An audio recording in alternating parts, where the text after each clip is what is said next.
Good morning. Good morning. How is everyone doing this beautiful morning? I hope you and your family are safe and you are quarantined, but enjoying the togetherness, so to speak. I hope none of you are experiencing cabin fever. That would be terrible. Although here in my home, I share an office with my husband and he moved out of the office. He went in the garage and he got this big old, those folding tables that you get from Costco. We had some small ones and big ones, and he got one of those and set up his own little corner of his world in the bedroom. So I thought, okay, so you're going to get online live in the bedroom. He goes, oh, they can't see anything in the back. They just see my face. So I hope you're navigating well during this quarantine time. I hope you're safe, you're healthy, and I'm so glad you're here to this live broadcast. I'm Marisa Shadrick. I'm an online content strategist and certified copywriter, and I love to share tips and encouragement for those online startups that are just getting started and help shorten the learning curve, because it took me a long time to dial in what was important and how to focus on income producing work versus just busy work that doesn't really move the needle for you. So I usually start out with a behind the scenes, and I apologize that yesterday I was not on live at 7:30. I am usually on Monday through Friday. I was not feeling too well yesterday. And of course, the first thing you think of when you're waking up and you're not feeling too well is, do I have the virus? So my first thought was, oh God, please don't give it to my family or my granddaughter or my daughter, because they all live under one roof, and or my husband. And I felt a little feverish. I felt kind of off most of the day. By the end of the evening, I was feeling a little better. So don't know what that was, but as long as I'm okay now, I don't care, right? So that was kind of my adventure yesterday, and navigating through this virus. And we are in it now for over a month. I think now it's been, it might be just 4 or 5 weeks now that we've been into this. It feels longer, doesn't it? It feels like it's been a couple of months. I'm going to start looking like a skunk with as my roots grow out, I'm going to have this white streak, and my nails are getting I tried trimming my nails because everything I do, I cut crooked. So I try to cut my bangs and they ended up a little crooked. And so I just figured, what I can do is I can just tilt my head one direction or the other, depending on which way the bangs are going, and I'll look straight, right? So in any event, let me navigate here and get a little bit of my brand stuff up. There you go. Now you can see Resilient Creators, my website, and that is my link to my website, marisashadrick.com. So I just love being here. I know we're all experiencing different things through this coronavirus, that we are more on Zoom now than ever before. Zoom is a great tool for face-to-face. Microsoft has one too, but I'm not a real big fan of Microsoft. People Skype, people get FaceTime on their phones to connect with their loved ones. They're doing everything they can. And I guess we realize how much we need each other during this kind of season where we've had to be practice the social distancing.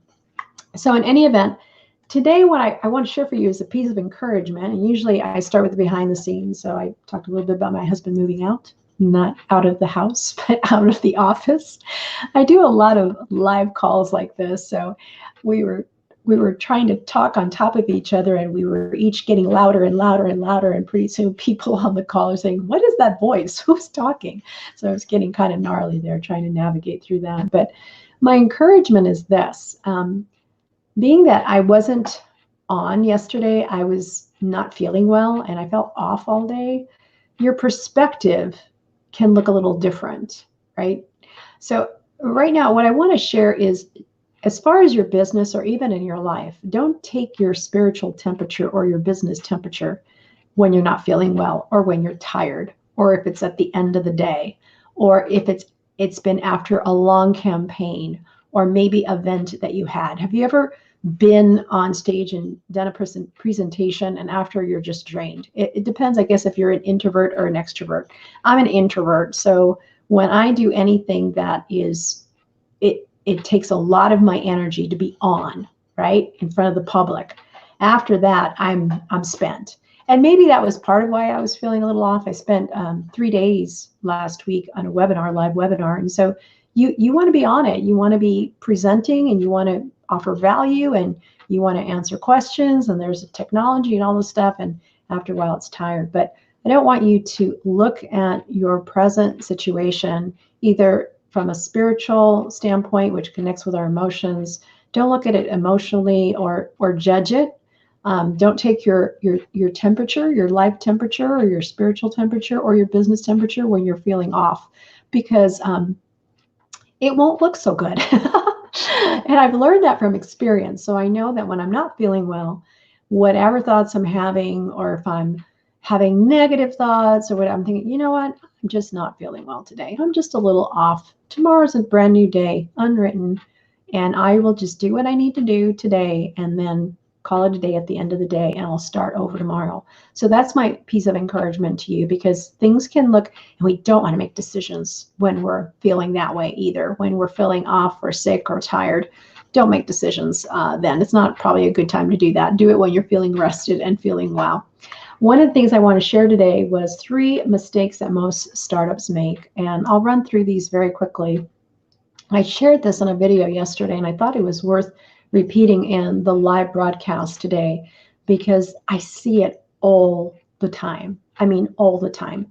And people get stuck, and sometimes they never start because of these 3 things. So let me show the first one. The first one is when someone is trying to create an online presence and they're first beginning, they will look around, right?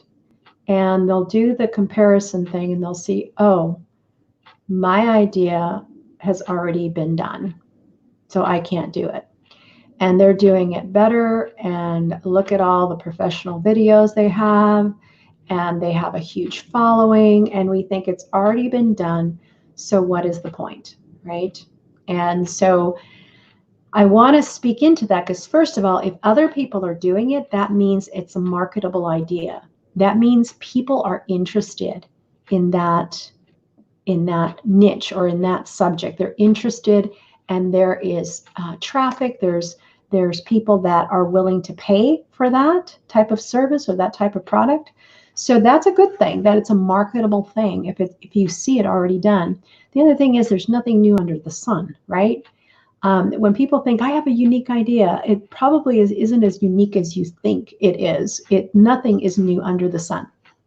And so the other thought that I wanted to share with you is that what sells a product or a service really is you.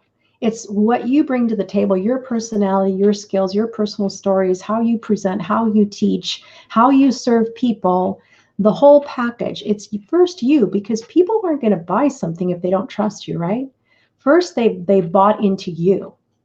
And once they've bought into you, and whatever you've said to them, whatever stories you've used resonates with them, they can identify with you. And that's the first sale before any money is transferred anywhere. The first sale is they buy into you. Of course, it's not real money, but they buy into you. They trust you. They give you an email maybe for a free offer you've given them or a PDF. And they follow you because they trust you and they like the way you present things. And so when people think, well, it's already been done, I mean, that's just a mistake to think that way, because they haven't done it the way you would do it. And you have your unique way of presenting something with different illustrations, because everybody has a different life background, right? And when we use our own story, when we brand ourselves, right? And we use our own story to share our journey and why we understand the problem that you're trying to solve for other people, that will resonate with others. So don't think it's already been done. If you see other people doing it, I mean, that really, the root of it is comparison. We're comparing ourselves to others and trying to be like others when we were meant to be different. So don't let that stop you. In fact, let it fuel you to know that there is a need, there is a niche, there is a marketable idea that is working online, and so it can work for you as well. Here's the second mistake. Whatever it is that we offer, we often think, well, this is common knowledge. I mean, everybody knows how to do this. No, not everyone. And I'm discovering this more and more as I work with startups. I try to start at the very beginning and explain first why online is such a great platform to be able to offer products and services. And I have to go start from the very beginning and explain almost a little bit of history to bring people to a point where they think, oh, I didn't know that. Well, maybe that is true. And then I walk them through a process step by step. But even though we explain something, and I had a friend of mine, for example, we were just chatting online, and I said something about a hyperlink, and she asked me, what is that? And we were in confidence, but so often people won't ask because they'll feel embarrassed or intimidated. And she wasn't. And she said, frankly, I don't know what a hyperlink is. And maybe you don't know what a hyperlink is. But when you've done it often enough and you're doing it for 4, 5, 7 years, you don't even think twice. You assume everyone knows. But in reality, no matter where you are in the stage of marketing a product or service, what you know, you're always going to be ahead of someone else. There's always going to be someone that doesn't know what you know. That maybe it's common knowledge to you, but it's not common knowledge to them. And so the hyperlink, we discussed it, and I said, well, you can take text or you can take an image, and you can either right click with your mouse, or there might be a little menu bar that shows like a little link, like a chain link. And when you click that, you can actually put a URL, and that's what appears in a browser, the actual internet address, the HTTP. You can copy that and you can paste it in a little pop-up that appears. And now when someone clicks that text or they click that image, it will take them to a website, to some type of internet page. And so we explain that. But let me just address the fact that it's, this is common knowledge. Everybody knows it. It's not true. And I think if you have something to share, if you can always break things down, this is something that I'm trying to do now more and more, is explain what you mean with terminology. When you say something like hyperlink, explain what that is. If you make a statement about something, explain why that's your statement and support it. Because people oftentimes will feel dumb if they don't know what you're talking about, and they're not going to ask. Most of the time they want. Have you ever been in a conference or something, and somebody says, okay, who has questions? And nobody wants to ask a question. They don't want to be the first one to ask a question because they don't want to look dumb. And so we want to be able to position ourselves that we're sensitive to those that maybe aren't aware. And there's going to be those that know, and they're going, oh, I know this. This is like ABC, And they're not your avatar. They're not your client. And that's okay. They can move on and go somewhere where they can pay $5,000 for some course or something that's going to help them do something. So that's okay. But if that's you, if you're at that point where you're targeting people that already know these basic fundamental things, then your language is going to be different. And you're going to explain that this is for people that already been in business for 5 years or whatever, already have a rhythm of business, already generating revenue. I want to take you to the next level. And you're very upfront about it.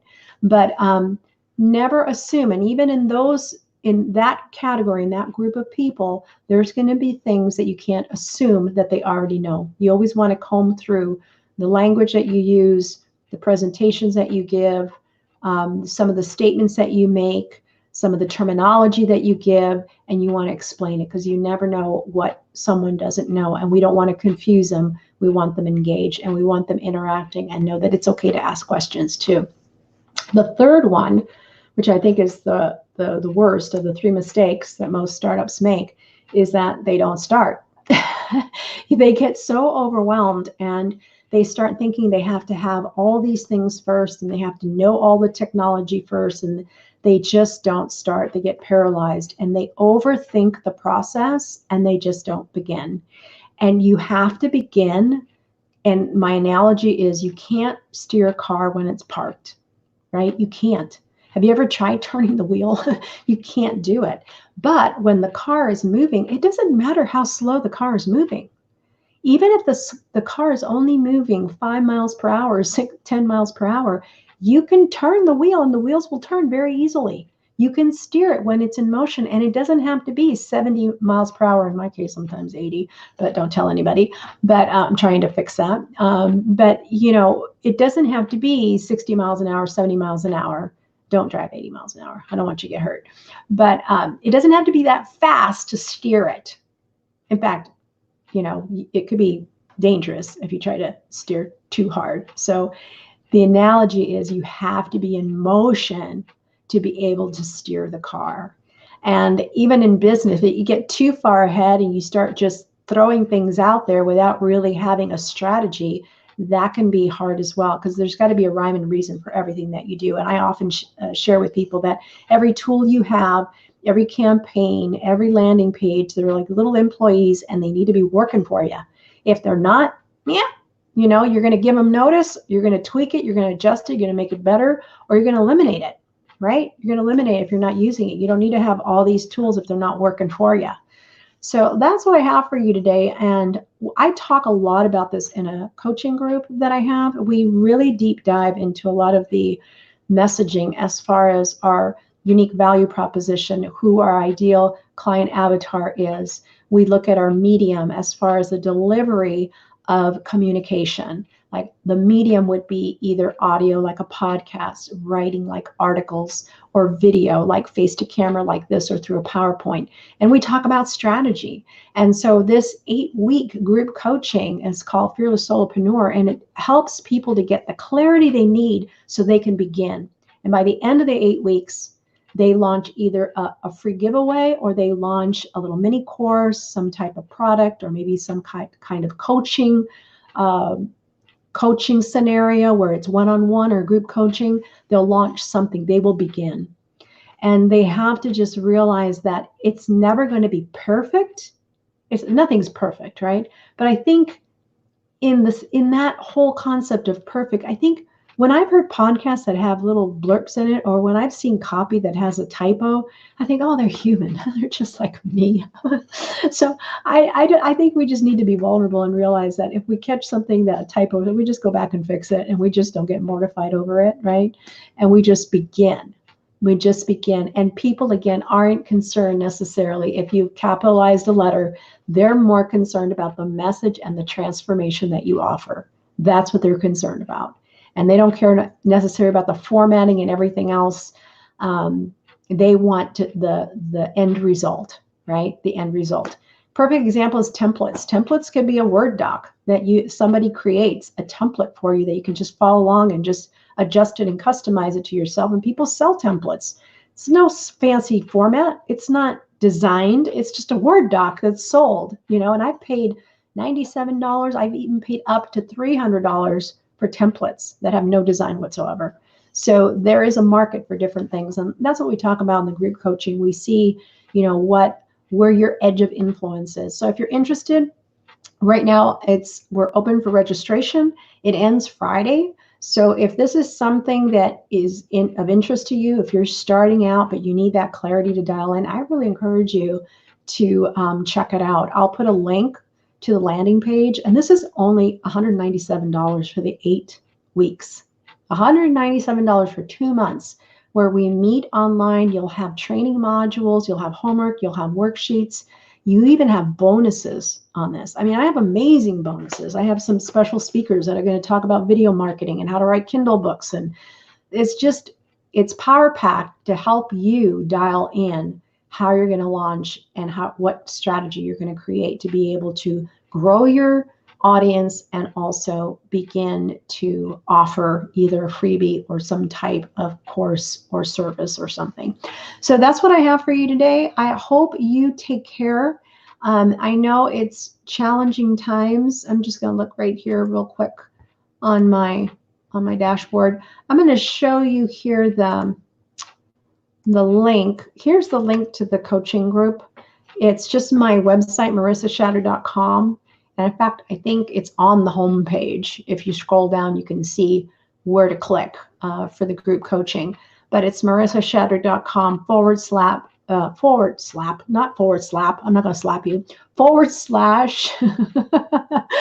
group-coaching, not /. I don't know why I said that, but anyway, see what I mean about mistakes? I laugh at my mistakes all the time. I make a lot of them. So / group coaching. So you can click that and you'll find it on my homepage. I'll put a link in the broadcast notes. And I hope I'll see you there because that would be fun. That would be awesome. We've got some people who already signed up for it. We're going through Monday or through Friday midnight. So you have until then. If you have questions, there's a chat box on my homepage. You can email me, marisa@marisashatter.com. Whatever way is convenient for you. I'm very accessible. So just reach out to me. It'll be great. So anyway, you take care. Have a wonderful Wednesday, and I will see you tomorrow. Bye-bye.